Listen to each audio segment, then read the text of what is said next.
श्रीमद्भागवत महापुराण दशम स्कंद त्रयोदश अध्याय।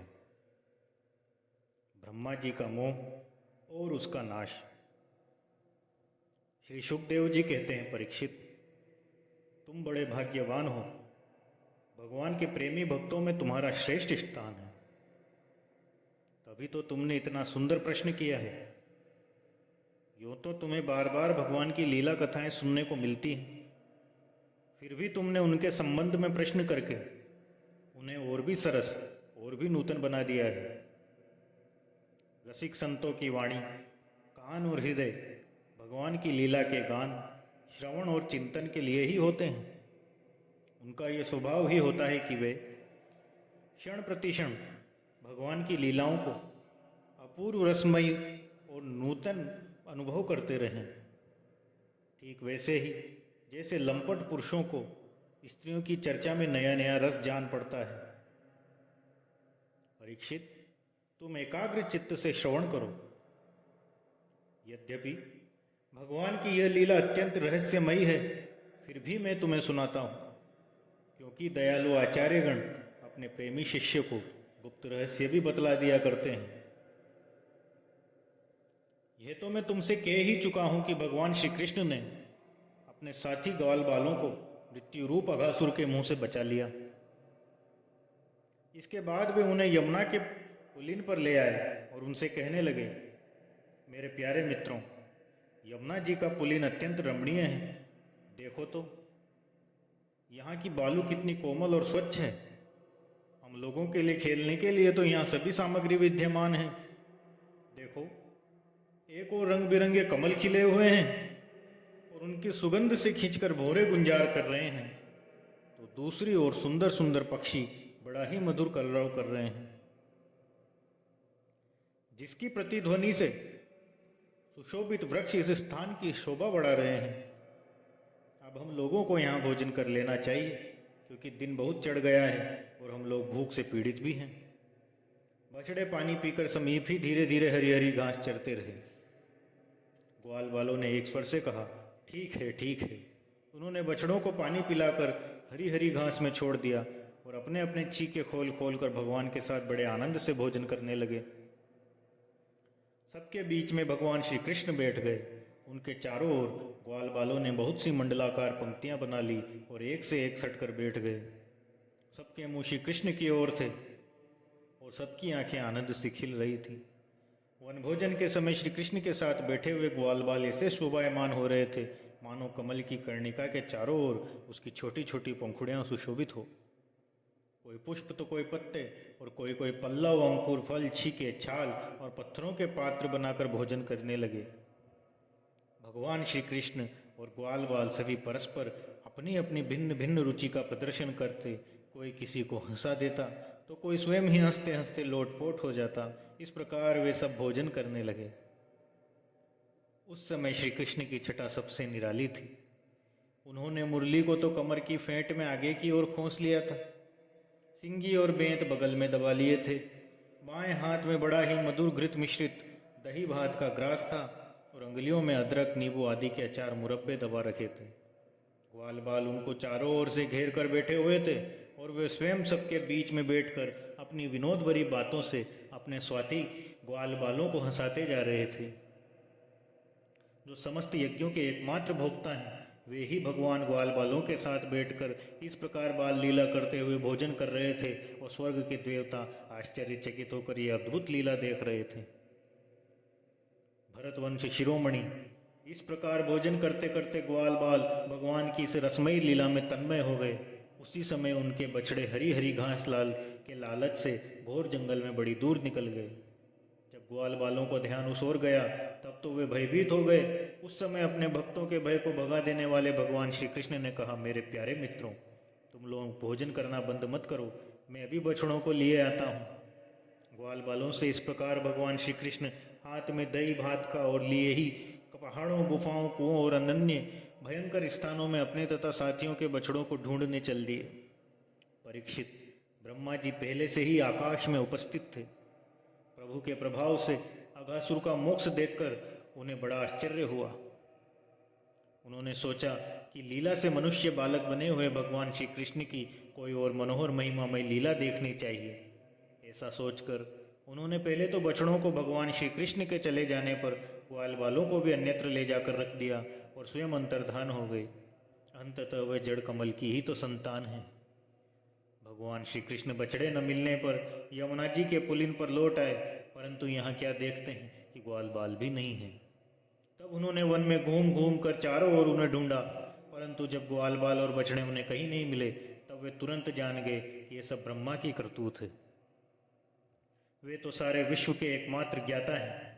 अब भगवान श्री कृष्ण ने बछड़ों और ग्वाल बालों की माताओं को तथा ब्रह्मा जी को भी आनंदित करने के लिए अपने आप को ही बछड़ों और ग्वाल बालों दोनों के रूप में बना लिया, क्योंकि वे ही तो संपूर्ण विश्व के कर्ता सर्वशक्तिमान ईश्वर है।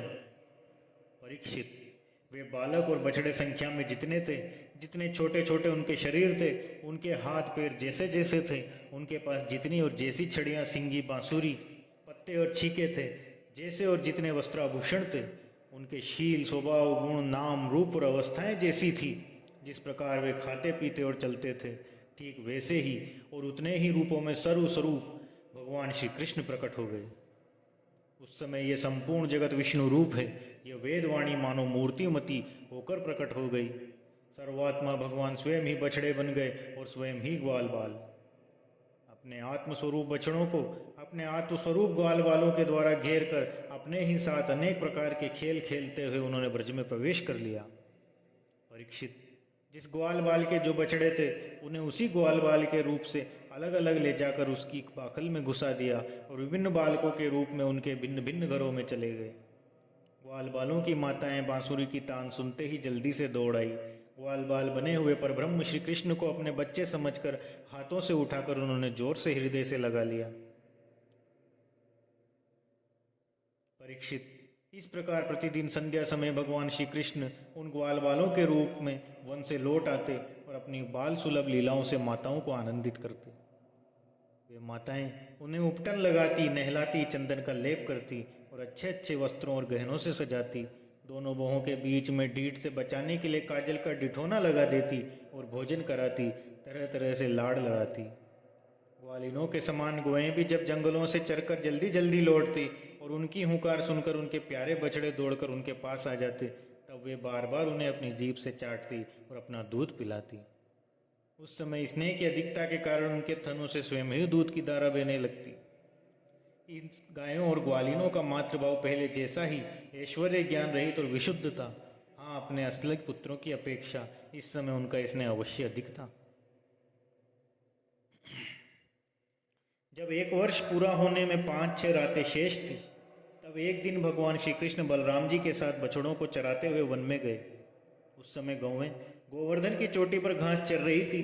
वहां से उन्होंने ब्रज के पास ही घास चरते हुए बहुत दूर अपने बछड़ों को देखा। बछड़ों को देखते ही गौओं का वात्सल्य स्नेह उमड़ आया। वे अपने आप की सुध बुध खो बैठी और ग्वाले के रोकने की कुछ भी परवाह न कर जिस मार्ग से वे न जा सकते थे, उस मार्ग से हुंकार करती हुई बड़े वेग से दौड़ पड़ी। उस समय उनके थनों से दूध बहता जाता था और उनकी गर्दनें सिकुड़कर ढील से मिल गई थी। वे पूंछ तथा सिर उठाकर इतने वेग से दौड़ रही थी कि मालूम होता था मानो उनके 2 ही पैर हैं। जिन गौओं के और भी बछड़े हो चुके थे, वे भी गोवर्धन के नीचे अपने पहले बछड़ों के पास दौड़ आई और उन्हें स्नेहवश अपने आप बहता हुआ दूध पिलाने लगी। उस समय वे अपने बच्चों को एक एक अंग से चाव से चाट रही थी, मानो उन्हें अपने पेट में रख लेंगी। गोपों ने उन्हें रोकने का बहुत कुछ प्रयत्न किया, परंतु उनका सारा प्रयत्न व्यर्थ रहा। उन्हें अपनी विफलता पर कुछ लज्जा और गायों पर बड़ा क्रोध आया। जब वे बहुत कष्ट उठाकर उस कठिन मार्ग से उस स्थान पर पहुंचे, तब उन्होंने बछड़ों के साथ अपने बालकों को भी देखा। अपने बच्चों को देखते ही उनका हृदय प्रेम से सराबोर हो गया।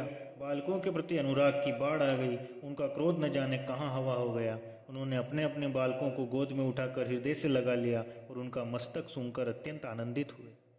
बूढ़े गोपों को अपने बालकों के आलिंगन से परम आनंद प्राप्त हुआ। वे निहाल हो गए, फिर बड़े कष्ट से उन्हें छोड़कर धीरे धीरे वहां से गए।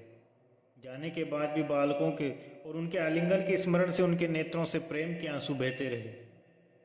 बलराम जी ने देखा कि ब्रिजवासी गोप गौवें और ग्वालिनों की उन संतानों पर भी जिन्होंने अपनी माँ का दूध पीना छोड़ दिया है, क्षण प्रतिक्षण प्रेम संपत्ति और उसके अनुरूप उत्कंठा बढ़ती ही जा रही है। तब वे विचार में पड़ गए, क्योंकि उन्हें इसका कारण मालूम था। यह कैसी विचित्र बात है। सर्वात्मा श्री कृष्ण में ब्रजवासियों का और मेरे जैसा अपूर्व स्नेह है, वैसा ही उन बालकों और बछड़ों पर भी बढ़ता जा रहा है। ये कौन सी माया है, कहाँ से आई है? ये किसी देवता की है, मनुष्य की है अथवा असुरों की? परंतु क्या ऐसा सभी संभव है? नहीं नहीं, यह तो मेरे प्रभु की ही माया है, और किसी की माया में ऐसी सामर्थ्य नहीं जो मुझे भी मोह ले। बलराम जी ने ऐसा विचार करके ज्ञान दृष्टि से देखा तो उन्हें ऐसा मालूम हुआ कि इन सब बछड़ों और ग्वाल बालों के रूप में केवल श्री कृष्ण ही श्री कृष्ण है। तब उन्होंने श्री कृष्ण से कहा, भगवान, ये ग्वाल बाल और बछड़े न देवता हैं और न तो कोई ऋषि हैं। इन भिन्न भिन्न रूपों का आश्रय लेने पर भी आप अकेले ही इन रूपों में प्रकाशित हो रहे हैं। कृपया स्पष्ट करके थोड़े में ही बतला दीजिए कि आप इस प्रकार बछड़े, बालक, सिंगी, रस्सी आदि के रूप में अलग अलग क्यों प्रकाशित हो रहे हैं। तब भगवान ने ब्रह्मा की सारी करतूत सुनाई और बलराम जी से ये बातें जान ली। परीक्षित, तब तक ब्रह्मा जी ब्रह्मलोक से ब्रज में लौट आए। उनके कालमान से तब तक केवल एक त्रुटि समय व्यतीत हुआ था। उन्होंने देखा कि भगवान श्री कृष्ण ग्वाल बाल और बछड़ों के साथ 1 साल से पहले की भांति ही क्रीड़ा कर रहे हैं। सोचने लगे, गोकुल में जितने भी ग्वाल बाल और बछड़े थे वे तो मेरी मायामयी शैया पर सो रहे हैं। उनको तो मैंने अपनी माया से अचेत कर दिया था, वे तब से अब तक सचेत नहीं हुए। तब मेरी माया से मोहित ग्वाल बाल और बछड़ों के अतिरिक्त ये उतने ही दूसरे बालक तथा बछड़े कहाँ से आ गए जो 1 साल से भगवान के साथ खेल रहे हैं।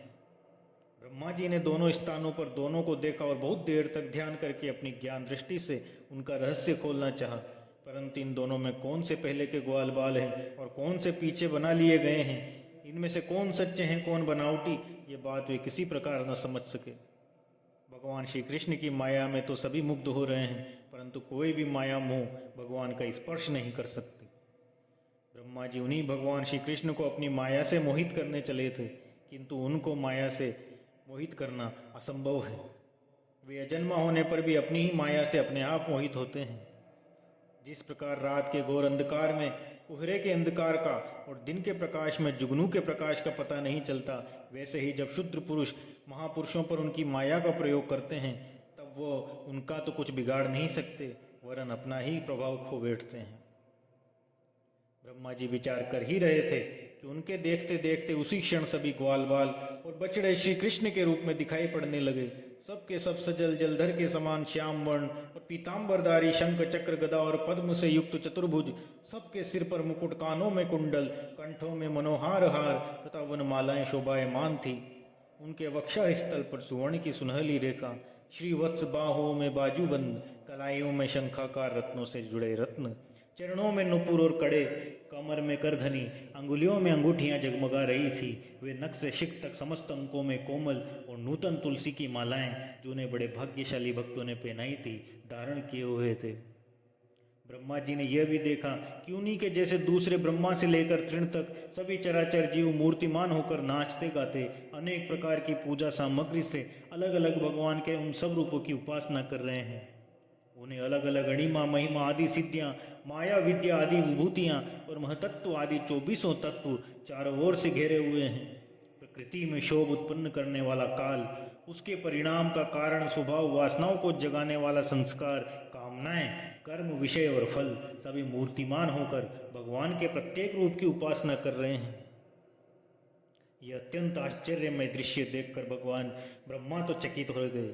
उनकी 11 इंद्रियां, 5 कर्मेंद्रियां, 5 ज्ञानेंद्रियां और 1 मन शुद्ध और स्तब्ध रह गए।